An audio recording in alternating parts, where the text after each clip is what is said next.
Bonjour à toutes et à tous et bienvenue à ce webinaire Isoler mes réseaux, quels impacts sur ma consommation énergétique.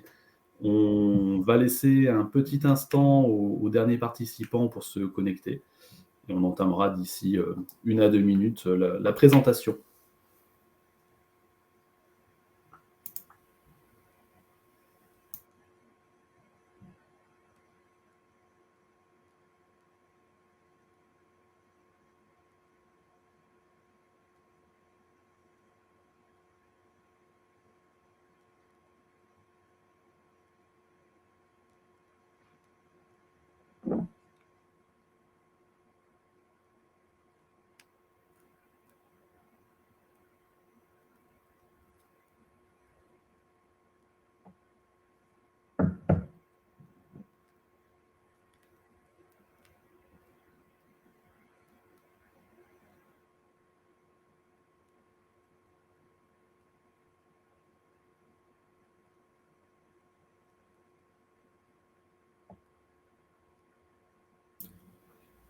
On va laisser encore quelques secondes de retardataire et puis on attaquera pour rester dans le timing.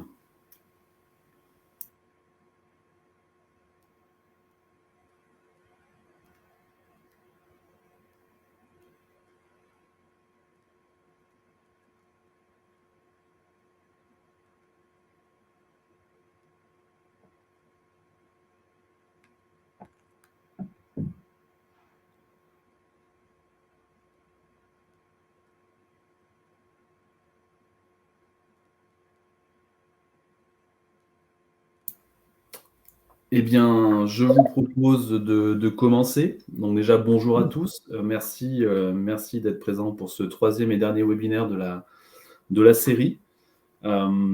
Aujourd'hui, le sujet sera l'isolation des réseaux, le calorifugage. Et donc pour cela, moi, je serai accompagné de Julien Paumel de la société Eni, qui vous parlera notamment des C2E. Bonjour Julien. Bonjour. Et de Steven Moyer, donc de la société Énergisme. Bonjour Steven. Bonjour à tous. Voilà, donc sans plus attendre, ce que je vous propose, vous voyez qu'il y a un petit canal chat là, qui est tout en bas à droite de votre écran. Au fur et à mesure de la présentation, vous aurez des questions que vous pourrez poser directement sur ce canal-là. Vous aurez également des questionnaires, des sondages qui vont vous être posés. Donc, n'hésitez pas à y répondre, à nous solliciter et on abordera justement cette phase de questions-réponses sur la fin du webinaire. Sans plus attendre, je vous propose de commencer. Donc déjà, je me présente, Martial Géry, donc je suis chef de projet efficacité énergétique au sein de l'entreprise Green Today.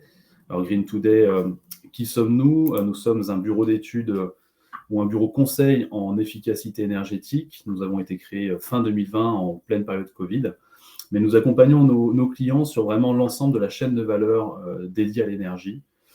Donc, pour synthétiser un petit peu tout ça, ce que l'on peut vous dire, c'est qu'aujourd'hui, on travaille autour de 4 grands pôles. Le premier, qui est bien évidemment, dans un contexte que l'on connaît, l'achat d'énergie. Donc, c'est un pôle qui est assez important pour nous. Le second, qui est celui qui vous intéresse aussi, qui est celui de l'efficacité énergétique. Donc, nous accompagnons nos différents clients sur des sujets de décrets tertiaires, décrets BACS, des audits réglementaires.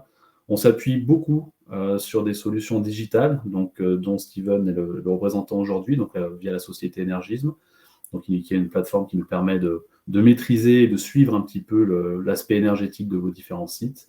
Et bien évidemment, sur chacune des actions, on va chercher des subventions, donc on a aussi un pôle financement, et là, on s'appuie effectivement sur différents obligés, comme la société Eni avec Julien Paumel. Alors, passons tout de suite au sujet principal. Donc, isoler mes réseaux, quels impacts sur ma consommation énergétique ? Avant toute chose, il faut peut-être préciser un certain contexte. Actuellement, le monde de l'énergie et le marché de l'énergie est en pleine évolution, en plein bouleversement. Cette dernière année a notamment été soumise à de très grosses variations sur le marché de l'électricité et du gaz. On parle de coefficients x2, x3, certaines fois, alors avec des variations bien évidemment, et donc ça devient compliqué à la fois pour les fournisseurs d'énergie de fournir l'énergie au bon prix, et à la fois pour les consommateurs, notamment dans le tertiaire, dans l'industrie, dans le résidentiel, qui voient leurs factures monter de plus en plus.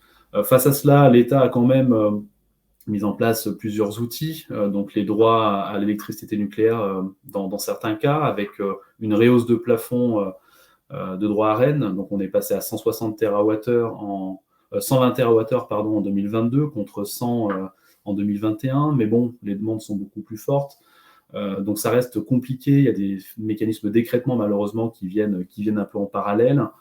On a d'un autre côté des aides qui viennent quand même soutenir un peu les investisseurs, justement, ceux qui souhaitent améliorer leur profil énergétique et leurs outils. Voilà, donc c'est un marché aujourd'hui qui est en pleine évolution, qui est très complexe et qui devient un vrai sujet d'enjeu énergétique. En parallèle de ça, vous avez également un contexte, un cadre réglementaire qui vient régir un petit peu vos obligations. Le premier, alors qui est connu par une grande partie aujourd'hui des entreprises, c'est le décret tertiaire qui vient vous imposer, dans le cas où vous êtes une activité tertiaire de plus de 1000 m² de surface plancher, à la fois des obligations de déclaration de vos consommations et à la fois des obligations de résultat. C'est-à-dire, on vous oblige effectivement en 2030, 2040 et 2050 à atteindre soit des seuils finalement de consommation énergétique sur vos bâtiments qui sont assujettis. Alors c'est un décret qui concerne les locataires, les propriétaires. Donc voilà, donc on se rend compte qu'il y a aussi un enjeu derrière d'économie qui est important. C'est un décret qui va aussi appliquer des pénalités pour les mauvais élèves.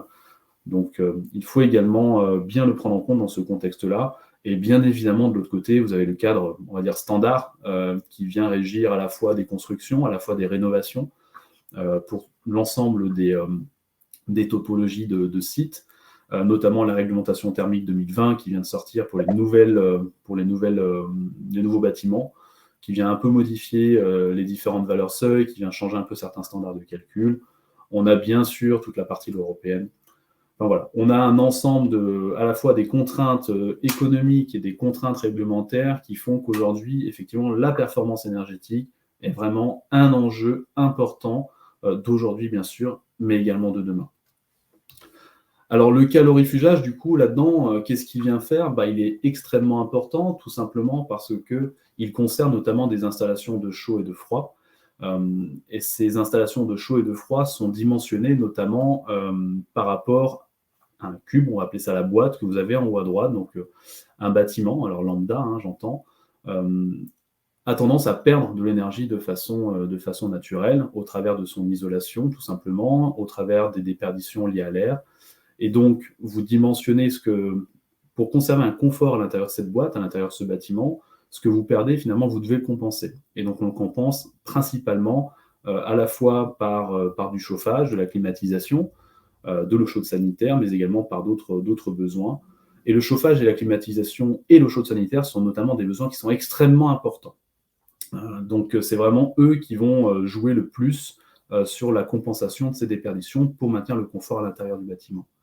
La problématique que l'on a, c'est que ces équipements sont souvent des gros équipements, notamment dans le tertiaire et l'industrie, et on va souvent les retrouver en toiture ou en sous-sol, donc dans des locaux qui ne sont pas forcément chauffés.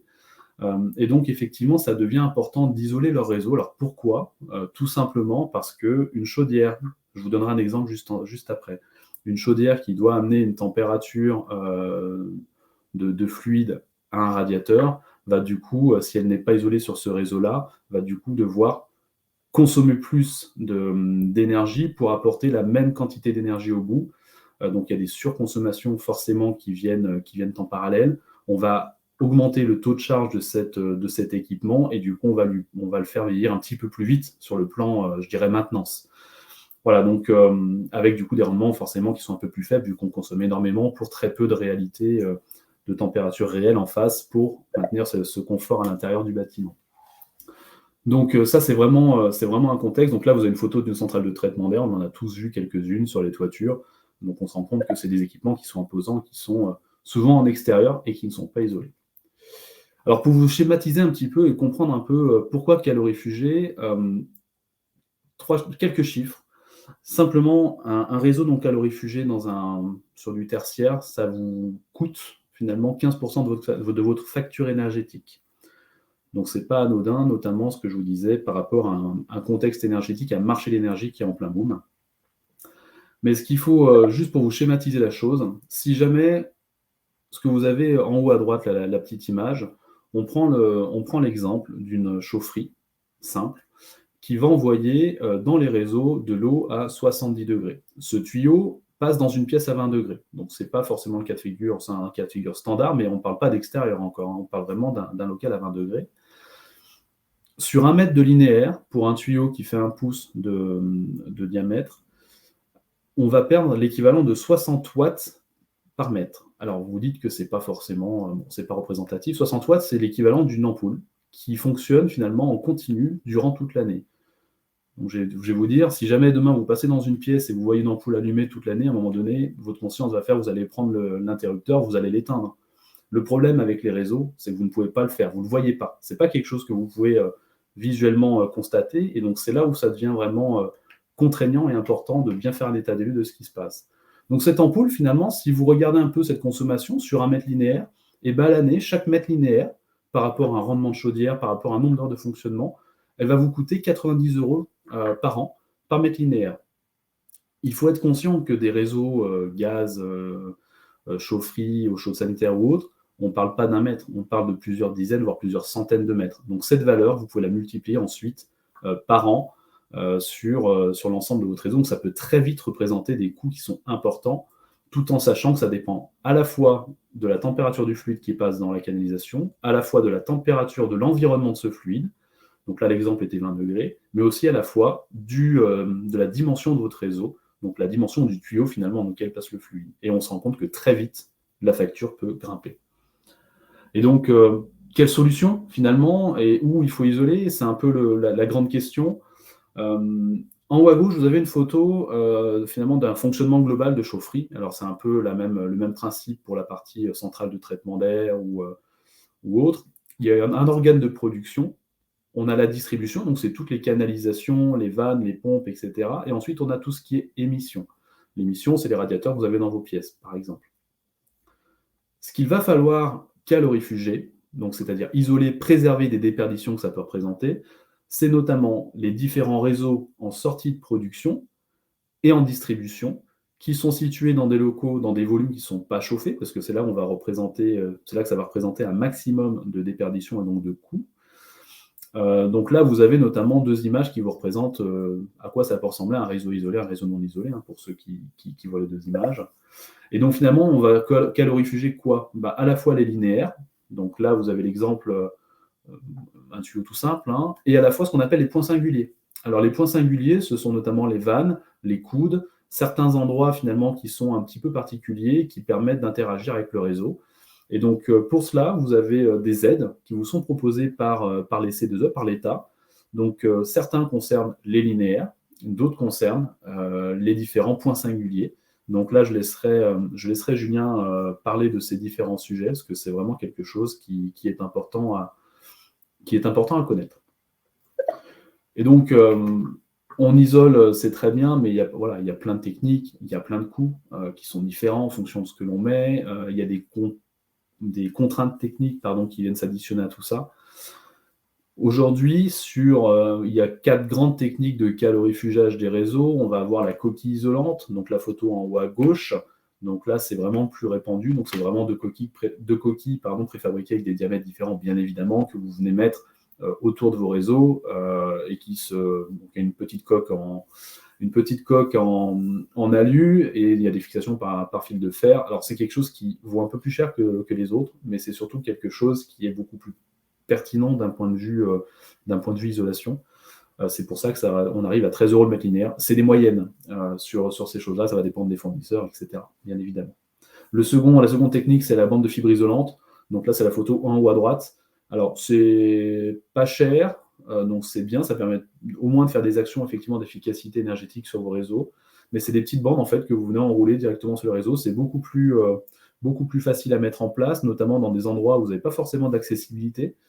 Mais par contre, on est sur des capacités d'isolation qui sont beaucoup plus faibles. On n'a pas de couche d'isolant qui est importante. Donc c'est aussi pour ça que c'est beaucoup moins cher. La troisième méthode, c'est les manchons mousse plastique. Donc là, pareil, en bas à gauche, donc c'est des manchons que vous venez fixer, puis ensuite vous venez rubaniser ou coller. Attention sur le réseau de chauffage, la colle, en fonction des températures, ça peut au bout d'un moment se délayer et donc créer des espaces. Et donc forcément, d'un point de vue thermique, il peut tout de suite y avoir des déperditions aussi. Donc là, on se rapproche un peu plus de la coque isolante. Et enfin, les bourrelets isolants. Donc là, pareil, c'est un isolant qui va être tressé et qui va être ensuite enroulé autour des réseaux. Donc là, on est aussi dans une question de simplicité de l'isolation, de mise en place, dans des endroits un petit peu contraignants, mais ça reste plus rare. Vraiment, les prioritaires sont souvent les coques et les manchons.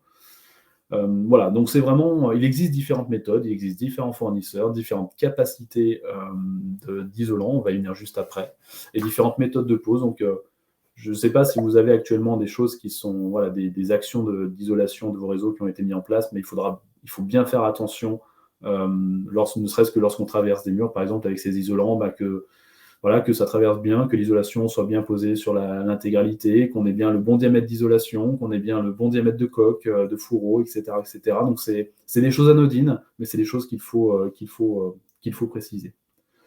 Alors, je vous ai parlé tout à l'heure, donc là, vous avez eu des notions de coût, des notions de méthode. Finalement, ce qu'il faut simplement aussi avoir en tête, et là, Julien détaillera ça juste après, c'est qu'aujourd'hui, les C2E que vous pouvez solliciter, donc ce sont des aides, ce sont des obligés qui financent ces actions de performance énergétique. Elles sont extrêmement importantes et vous pouvez potentiellement isoler vos réseaux, je ne dirais pas pour 0 €, mais pas loin. Donc c'est vraiment extrêmement important. Par contre, il y a des contraintes. Donc il y a 2 fiches qu'il va falloir suivre, mais il y a des contraintes, notamment sur la classe des isolants. Vous l'avez vu juste avant, il y a plein de techniques. Certains isolent plus ou moins bien. Pour obtenir des C2E, vous devez isoler, notamment avec une classe 4 minimum, lorsqu'un réseau n'est pas isolé. Donc avec différentes contraintes de conductivité thermique, de diamètre, etc. Si vous avez un réseau qui, lui, est déjà isolé, et que vous souhaitez refaire cette isolation parce que vous souhaitez investir dans votre patrimoine, vous pouvez également, dans le cas de figure où vous avez une classe 2 minimum, réisoler avec une classe 4 également. Voilà. Donc ce sont les seuls cas de figure finalement qui est important de noter. Donc voilà, je trouvais important de vous donner ces classes. Donc un isolant, un réseau isolé dépend de certaines classes d'isolation. Et donc vous avez ici les minima respectés pour avoir des subventions. Voilà, donc moi j'en ai terminé au niveau de la présentation. Donc ce que je vous propose, c'est peut-être de voir un cas concret. Donc on va laisser la parole à Steven de chez Energis pour vous montrer un peu ce qu'on peut faire en termes d'efficacité énergétique sur les réseaux et donc notamment sur la plateforme. Steven, à toi la parole. Merci beaucoup. Bon, j'ai encore un problème d'écran, mais alors je sais plus. Je partage ça tout de suite. Pardon, ça. Hop. Est-ce que vous avez bien mon écran là? Hop, et je désactive le mien. Alors bon. Oui, on est sur la page internet du webinaire actuellement. Alors, je suis désolé, ça marche plus correctement. On va refaire comme ça. On va ressortir ici. Je suis navré, ça prend 2 petites secondes. Je me reconnecte tout de suite à la page.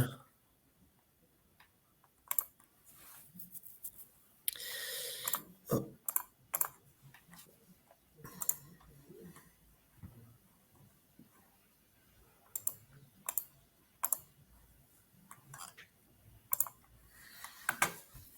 Est-ce que ça fonctionne, Steven, du coup?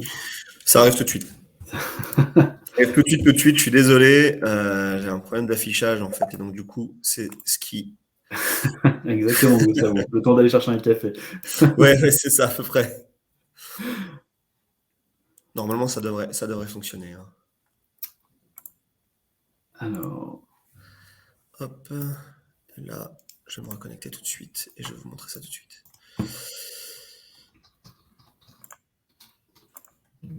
Les aléas du direct, les contraintes techniques, certaines voilà, fois, ça devrait être bon. Ça peut quaquer. Parfait, on voit bien ton écran. Bon voilà. Bon, désolé pour ce contretemps. Alors voilà, moi, mon objectif, c'est bien de vous montrer ce que un outil de monitoring énergétique peut vous apporter en fait dans le cadre de travaux de rénovation du type isolation, donc du coup de ces réseaux.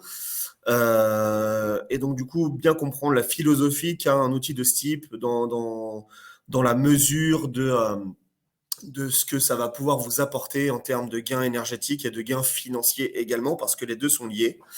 Et donc là, en premier lieu, je vous présente ici en fait un schéma qui permet de bien comprendre en fait ce qui est installé, quels sont les niveaux de température en fait de la chaudière en entrée et en sortie de la chaudière.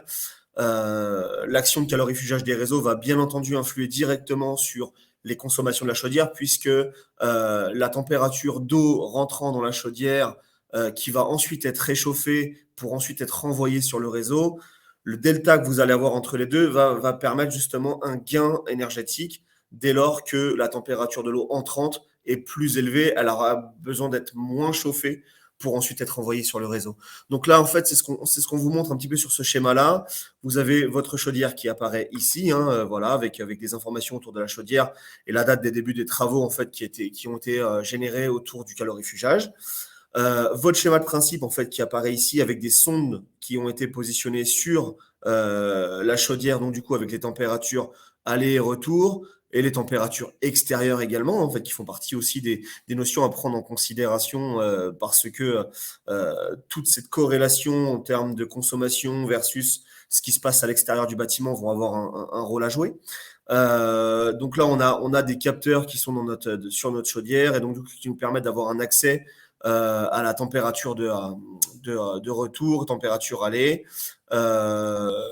en temps réel pour le coup. Donc c'est des capteurs que vous pouvez positionner dans une chaudière, enfin sur une chaudière classique.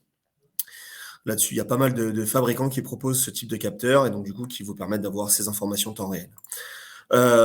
Également en fait un plan d'action qui vous permet aussi d'avoir un détail complet de ce que l'on peut faire en termes de travaux sur le réseau complet. Et donc du coup là on voit réalisation du coup d'une étude en fait de faisabilité, l'achat des isolants pardon, et puis ensuite tout ce qu'il y a en termes de pose d'isolants, etc. Donc toutes les différentes dates que vous avez sur ces équipements là. Du coup, une fois qu'on a fait tout ça, vous allez avoir en fait le descriptif complet après travaux, parce qu'il est intéressant de savoir en fait ce qui se passe sur le réseau et quels sont les gains que vous allez pouvoir générer autour de ça. Et donc du coup, je me suis généré ici des études après travaux justement. Et donc là, on va avoir une nouvelle analyse qui va être faite autour de votre équipement chaudière, justement, avec les rendements de la chaudière, les températures d'entrée qui ont été modifiées. On avait 20 degrés en fait précédemment. Là, on tombe à 30 degrés avec une température de sortie de près de 50 degrés. Alors, encore une fois, je tiens à le dire également, ce n'est qu'une démonstration. Donc, du coup, ce sont des informations fictives qui apparaissent ici. Donc, une chaudière, bien entendu, pourra produire beaucoup plus en termes de température de sortie, bien évidemment. Mais là où je voulais vraiment être concis et clair, c'est que c'est la philosophie de la plateforme et de l'outil de monitoring énergétique qu'on met en avant, bien évidemment. Donc, ce qui est important, c'est de vraiment comprendre que la température qui va revenir à la chaudière via le calorifugage des réseaux sera plus élevée et donc du coup, la chaudière aura besoin de moins chauffer et donc du coup, les gains énergétiques se font à ces niveaux-là. Les delta T sont également calculés à ces niveaux aussi. Ce que vous avez gagné en termes de température d'entrée par rapport à ce que vous aviez auparavant. Donc, on voit la nouvelle température d'entrée ici et l'ancienne température que vous aviez, ce qui vous permet d'avoir le gain ici en pourcentage. Et également, ici, tout ce qui va être en lien avec les certificats d'économie d'énergie et donc, du coup, les gains CUMAC qu'aura pu générer ces travaux d'isolation des réseaux. Et puis, on a fait également un petit focus sur le gain financier parce que c'est toujours bon à prendre et savoir en fait quels sont les gains que vous allez pouvoir générer autour de ça, autour de ces travaux-là.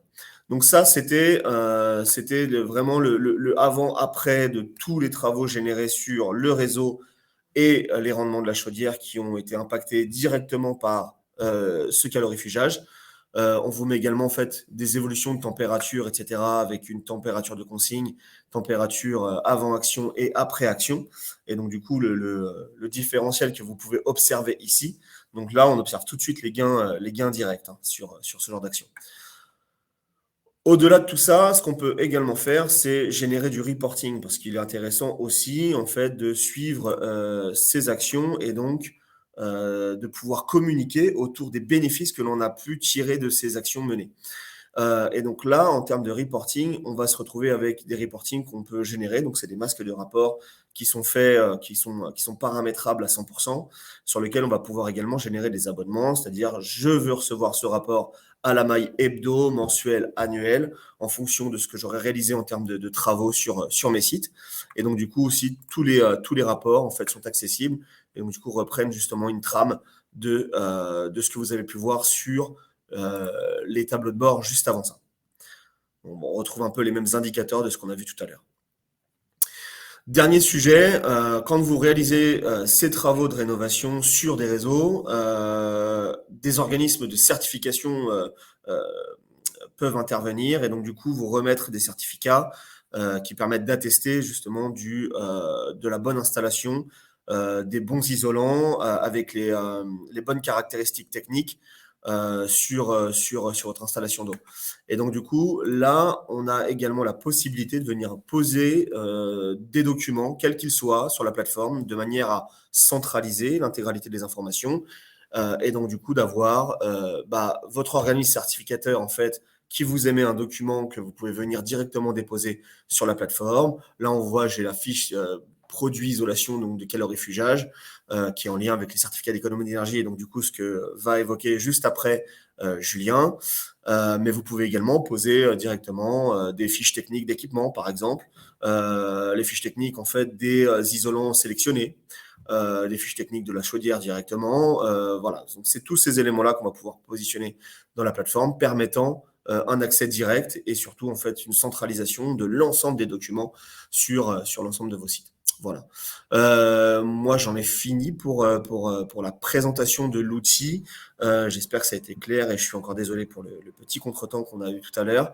En tout cas, j'espère que ça aura pu éclairer un peu chacun d'entre vous sur l'utilisation du monitoring énergétique dans le cadre de travaux d'isolation des réseaux qui très souvent sont pris en charge tout ou partie. Encore une fois, Julien reviendra dessus en fait tout à l'heure, mais tout ou partie par le mécanisme des certificats d'économie d'énergie. Mais ce qui est intéressant avec ce genre d'outils, c'est surtout en fait de mesurer l'impact qu'auront eu ces travaux sur votre consommation globale de votre site et notamment sur les rendements de vos équipements qui sont derrière le calorifugage, permettant de dupliquer ce genre de travaux sur un parc complet de bâtiments que vous auriez au patrimoine. Voilà. J'ai fini là-dessus. Si tu veux reprendre la main, Julien, je te laisse très bien. Merci Steven. Alors, tenter de partager aussi à mon tour. Voilà. Tac.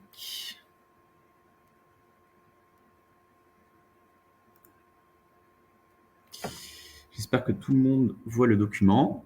Donc, Julien Pommel, je suis ingénieur commercial chez Eni Gas & Power France depuis 5 ans maintenant. Je m'occupe d'accompagner des clients sur leurs achats de gaz naturel et d'électricité sur Auvergne-Rhône-Alpes, sur une clientèle de PME et de certains grands comptes régionaux. Quelques mots avant de commencer sur Eni, donc on est fournisseur de gaz naturel. Les gens commencent à nous connaître puisqu'on était là depuis l'ouverture des marchés. On vend également de l'électricité depuis plus de 4 ans maintenant, 4-5 ans. Et il va de soi qu'on accompagne nos clients dans la transition énergétique en apportant un panel de services et notamment les C2E, les certificats d'économie d'énergie, qui leur permettent de financer des travaux visant à faire de l'efficacité énergétique. Alors, en quelques chiffres, Eni, aujourd'hui, Eni Gas & Power France, c'est plus de 2 milliards d'euros de chiffre d'affaires facturés, 1,4 million de clients, à la fois professionnels, également des particuliers. Et puis, 2000 salariés, alors salariés directs et indirects, qui travaillent pour la société aujourd'hui en France et aussi un petit peu à l'étranger. On est un acteur généraliste segmenté, c'est-à-dire qu'on s'adresse aussi bien aux particuliers qu'aux professionnels, qu'aux grands comptes, qu'aux petits artisans, etc., avec à chaque fois une démarche différente. Martial en a parlé tout à l'heure. On est en train de vivre un bouleversement dans notre métier sur les prix de l'électricité et du gaz naturel. Et c'est vrai que depuis un peu moins d'un an maintenant, on annonce plutôt des mauvaises nouvelles quand on doit présenter des budgets à nos clients. Et bien souvent, ça fait x2, voire x3. Et quand on fait un focus sur l'évolution du marché de l'électricité, vous le voyez sur le graphe en haut à droite, vous voyez qu'en l'espace de 1 an, on est passé quasiment d'un prix électron baseload de 50 € du mégawattheure aujourd'hui à plus de 120 € du mégawattheure. Donc, ce n'est pas sans conséquence. Alors, effectivement, on a aujourd'hui un mécanisme qui s'appelle l'Arenh, mais qui reste très intéressant. Mais aujourd'hui, il y a beaucoup plus de demandes sur l'Arenh que de volume disponible. Alors, bien que l'État essaye d'aménager certaines choses, on ne pourra pas échapper à une hausse considérable du prix de l'énergie. Ça s'explique par le fait que notre capacité nucléaire est relativement réduite en ce moment. On a des difficultés aussi d'approvisionnement sur la partie gaz naturel, puisqu'on utilise parfois du gaz naturel pour produire de l'électricité. Et tout ça stresse considérablement les marchés, puisque chaque hiver qu'on doit passer à sous l'eau d'incertitude. Donc voilà, sur le gaz, on peut faire un rapide parallèle, c'est à peu près la même chose. On a démarré l'hiver gazier avec des stocks européens relativement faibles. On a un approvisionnement de la part de la Russie qui est bien en deçà de ce qu'on a connu. On a une économie qui repart par rapport à tous les épisodes qu'on a pu vivre en ce qui concerne le coronavirus. Donc, du coup, forcément, on a un prix du gaz qui explose aussi. On en vient à notre sujet, mais c'est étroitement lié. Les certificats d'économie d'énergie, puisque le marché s'envole quand sur votre facture d'électricité ou de gaz naturel, vous avez intérêt de mener des travaux qui vont viser à réduire votre facture énergétique. Le mécanisme des certificats d'économie d'énergie a été mis en place dans le cadre de la loi POP en juillet 2005. Le principe est simple, on a défini des obligés qui sont les fournisseurs d'énergie, donc d'électricité, de gaz naturel, de fuel, de carburant, et des gens et des personnes qui vont bénéficier, des bénéficiaires qui vont bénéficier de ces aides. Ça va être vous en tant que particulier, les entreprises, etc. Donc, nous, fournisseurs, vendeurs de gaz naturel, d'électricité et de fuel, on a l'obligation de prouver qu'on vous a fait faire des économies d'énergie. Et le mécanisme qui a été mis en place pour pouvoir atteindre cet objectif, c'est les certificats d'économie d'énergie. C'est un dispositif qui n'est pas nouveau puisqu'on va rentrer dans la 5e période des certificats d'économie d'énergie. Ce sont des périodes qui vont durer 4 ans. Et on voit que sur chaque période, l'obligation qui pèse sur les fournisseurs est de plus en plus importante. Ce qui est intéressant pour vous, puisque du coup, ça veut dire que potentiellement, il y aura de plus en plus aussi d'aide sur ces sujets-là. Donc, vous avez de la visibilité sur le dispositif, puisqu'on a 4 ans qui se profilent devant nous via le mécanisme des C2E. Alors, quelles options pour les acteurs obligés comme nous ? C'est d'inciter nos clients à faire des opérations visant à faire de l'économie d'énergie, contribuer financièrement à ces opérations, ou alors acheter des C2E sur le marché, ou déléguer notre obligation, ou payer une pénalité. Alors, il va de soi que ce qu'on préfère faire, nous, c'est d'accompagner des clients issus du tertiaire, de l'industrie, différents univers qui vont avoir cette ambition-là de faire des travaux. Et puis, on voit qu'aujourd'hui, on a un cadre réglementaire qui pèse tellement qu'on a l'obligation aujourd'hui de le faire. Il faut solliciter ces aides-là pour pouvoir améliorer les temps de retour sur investissement et puis faire passer vos projets de rénovation. Un certificat d'économie d'énergie, c'est 1 kWh CUMAC. Donc, c'est cumulé actualisé. En fait, on va mesurer l'économie que vous avez générée via l'opération que vous aurez fait. on va prendre en considération l'usure du produit. C'est sûr que si vous changez de matériel, eh bien, le matériel peut avoir une certaine vétusté dans le temps. Donc, on va prendre en considération ça. Et on va dire, je vais mettre en place une opération de calorifugage. Je vais économiser tant de kilowattheures via cette opération-là. Et nous, fournisseurs, c'est ce qui nous intéresse de vous racheter ces fameux kilowattheures QMAC que vous n'utilisez pas. Voilà, donc tout ça, c'est régi par des fiches d'opérations standardisées que vous retrouvez sur le site de l'ADEME, qui sont sectorisées. Il y a le secteur du résidentiel, il y a le secteur du tertiaire, il y a le secteur de l'industrie.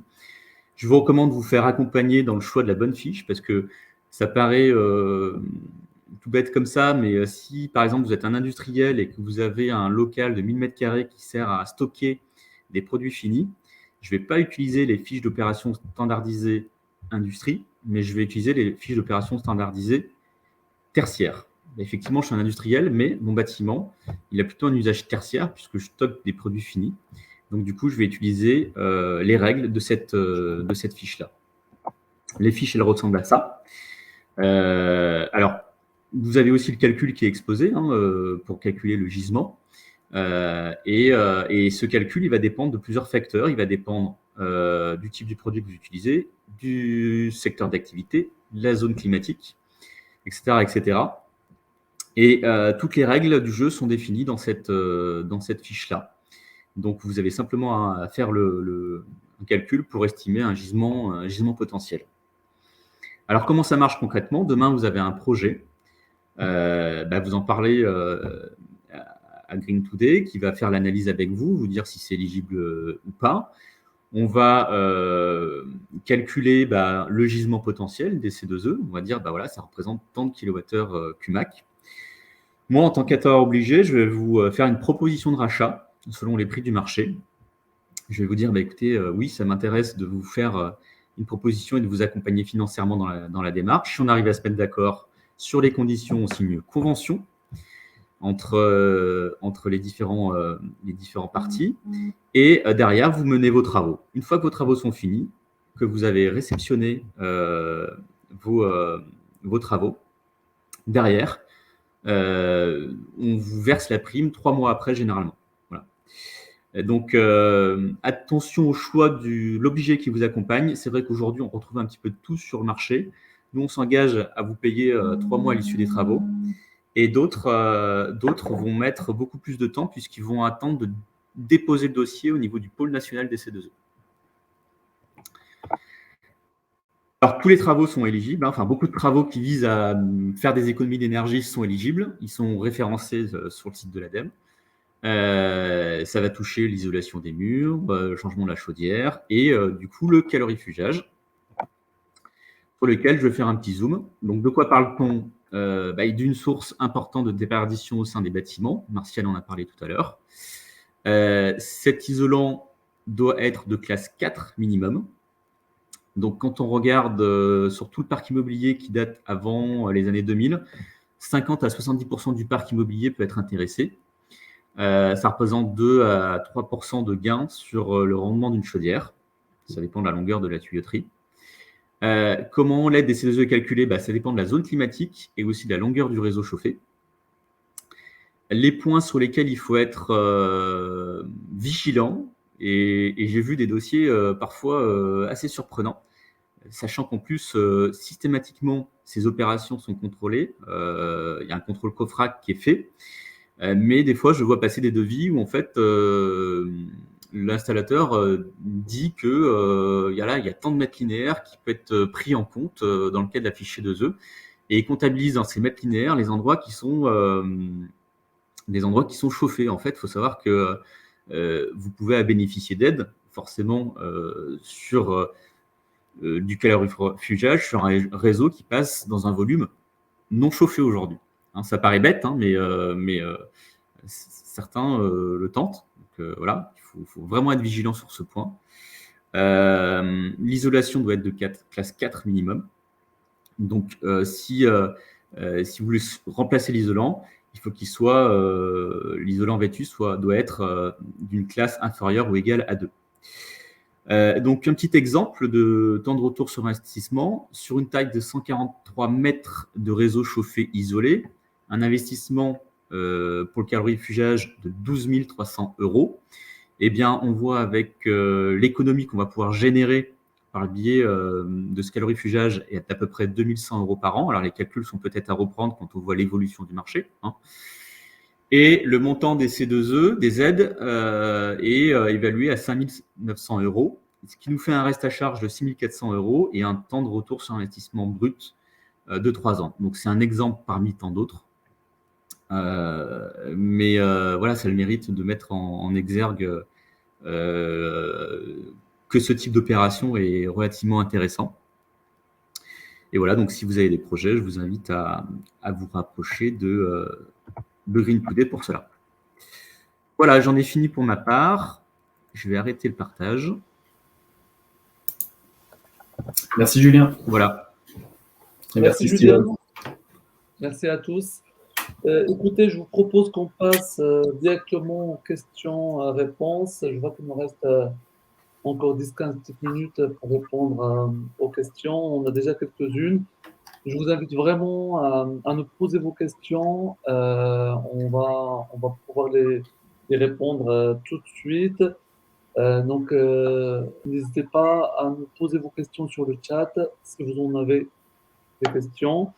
Je vous invite également à répondre au sondage pour ceux qui n'ont pas encore répondu, si vous souhaitez y participer. Allez, je vous propose de commencer à répondre aux questions qui ont été posées. J'ai une question qui s'adresse à Martial. Que pensez-vous des solutions de type Velcro? Alors, je pense que la question concerne effectivement, c'est une mode d'accroche. En fait, ce qu'il faut bien avoir en tête sur la partie isolation, le type d'accroche finalement est assez indépendant du type d'isolation qu'on met. On peut avoir le velcro, c'est du scratch, hein, tout simplement. Donc, il peut y avoir des solutions avec l'accroche scratch, mais qui sont très performantes, avec une belle isolation. Mais moi, j'en vois pas spécialement. Mais en tout cas, c'est simplement le type d'accroche. Aujourd'hui, il en existe plusieurs. On peut attacher ces isolants au fil de fer, on peut scotcher, on peut mettre des manchons de serrage. Il y a vraiment différents styles. Mais le plus important à regarder, c'est comment est l'isolant et est-ce qu'il correspond justement aux classes si on souhaite avoir des subventions. Hein, si on souhaite simplement isoler sans avoir de subvention, on peut le faire n'importe comment, il n'y a pas de souci. Mais voilà, si on veut isoler et avoir des subventions, il faut une certaine classe minimum de l'isolation. Et donc le type d'accroche, finalement, il est assez je dirais anecdotique, finalement, dans tout ça. Parfait, je vous remercie Martial. Question, n'hésitez pas à réagir sur le chat si vous voulez que je précise. J'ai une question cette fois-ci pour Julien. Quelles sont les démarches d'accompagnement C2E pour les particuliers? Si j'ai bien compris la question, parce qu'elle n'était pas très claire. Pour les particuliers, alors je ne m'occupe pas de cette partie-là. Par contre, ce que je peux dire, c'est qu'il y a des opérations qui sont faites où on parle très souvent de remise sur devis, d'opérations à 1 € faites par des installateurs. Donc, très souvent, je sais que le particulier est très sollicité pour des travaux de ce type. Alors, je ne suis pas un expert de ça, mais souvent, les installateurs prennent en considération l'avantage chez 2E du particulier pour faire des devis à des niveaux très, très, très bas. Là, encore une fois, vigilance par rapport à la qualité de l'installateur et du devis qui est réalisé. Parfait, merci. J'espère qu'on a répondu à la question de Bill. En tout cas, n'hésitez pas à nous écouter si vous avez d'autres questions par la suite via notre mail ou formulaire. J'ai une autre question pour Marcia cette fois-ci. Quels sont les points singuliers? Alors, les points singuliers, effectivement, il y en existe plusieurs. Donc, ce que j'évoquais tout à l'heure, c'est que ça se retrouve notamment au niveau c'est tout, comment on pourrait dire? On va dire c'est tout ce qui va concerner les embranchements sur votre réseau ou les équipements spécifiques. Ça peut être une vanne de régulation, ça peut être une électrovanne avec standard, une vanne avec avec une, je vais y arriver, avec une molette manuelle, on va appeler ça comme ça.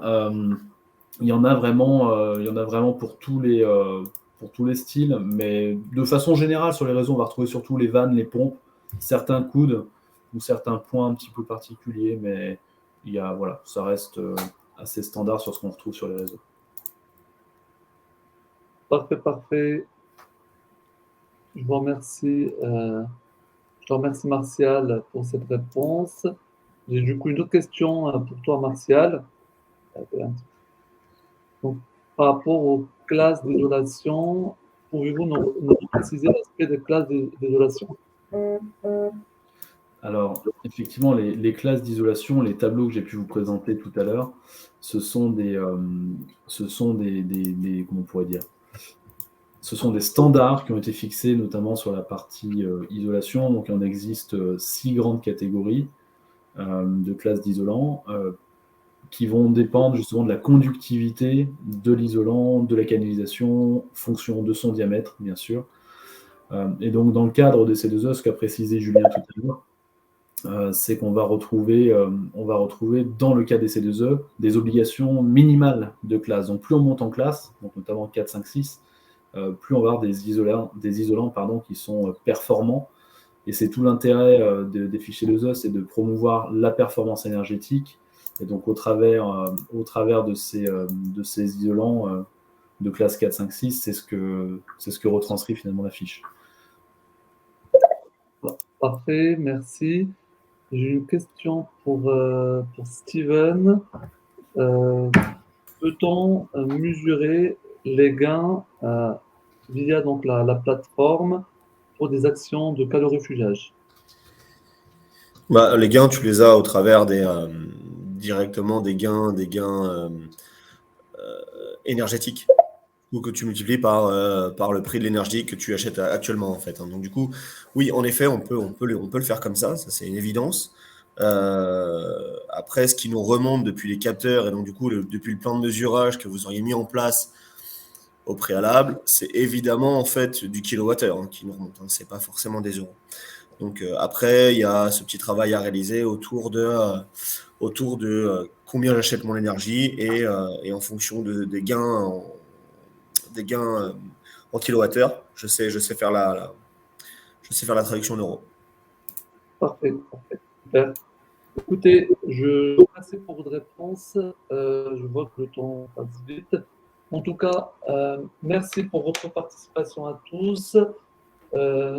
N'hésitez pas à nous solliciter si vous avez des questions via notre site internet ou par email, contact@detoday.fr. Merci à Martial, Julien et Steven pour votre participation.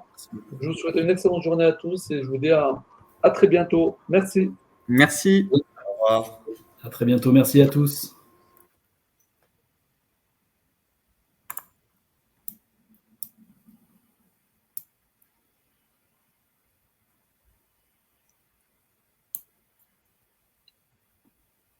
À très bientôt.